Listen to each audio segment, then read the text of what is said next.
So we had a lot of contents about the DPIA. Today in this video we are going to talk about how frequently should you conduct DPIA. What should be the frequency of updating your assessments to ensure that you stay compliant with the regulatory needs. Welcome to my YouTube channel where you daily see new video on data privacy, and as I mentioned, today we are going to talk about what should be the ideal frequency of revisiting or re-updating your data protection impact assessment. What is DPIA? What is data protection impact assessment? A systematic approach towards finding out the gaps in your own data processing capabilities. Generally, you do it yourself. You can get it done third party. You could have specialized agencies. You can do it manually. You can get it done through a software. But the idea is that you should keep monitoring, assessing the processes that you are doing in case of personal data of any of your data principals, and you should keep checking if there are any gaps, if there is a possibility of a breach, if there is any risk.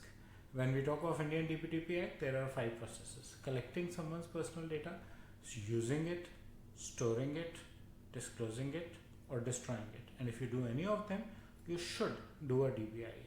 Now let's talk about what should be the real frequency, or when should you do or update a DPIA. Generally, they say you do a DPIA whenever you launch a new data processing activity or you see a change there.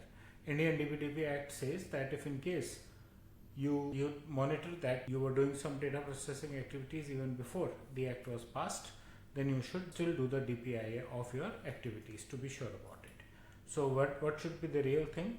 You should do a DPIA every time you see that there is a change in process of collecting data, process of storing data, process of sharing data, process of processing data, and process of deleting data. So every time your process changes, you should do a DPIA. Every time you introduce a new tool, a new technology to your system, you should do a DPIA. Every time there is a regulatory change, so the regulation that you are following, for example, if you are following Indian DPIA Act, so every time there is a regulatory change, you should do a DPIA, because you need to see the impact of change on your current processing systems, right? Whether your current processing systems are tuned up or whether you need to make some changes in processing system. Whenever there are industrial changes in terms of new regulations for the industries, whether directly privacy or anything handling personal data, but you should do a DPIA. And whenever you learn by a market experience, you come to know about a data breach.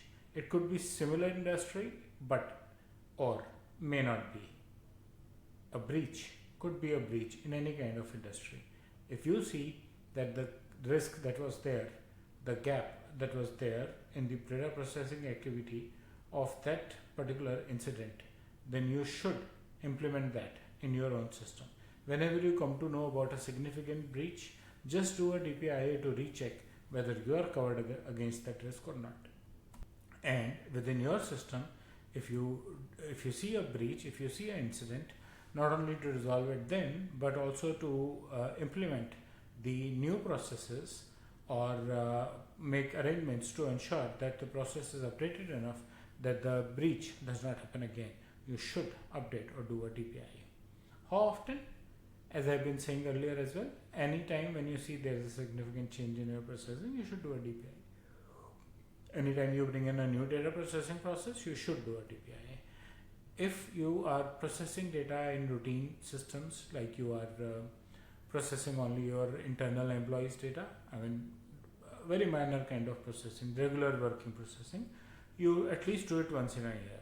And if your data processing is significant, you are doing some marketing activities, sending mailers, physical mailers, postals, then you should do it half yearly. And if you think that you are handling sensitive data like healthcare, like finance, data is dynamic, data is processed very regularly, then you should do it every quarter.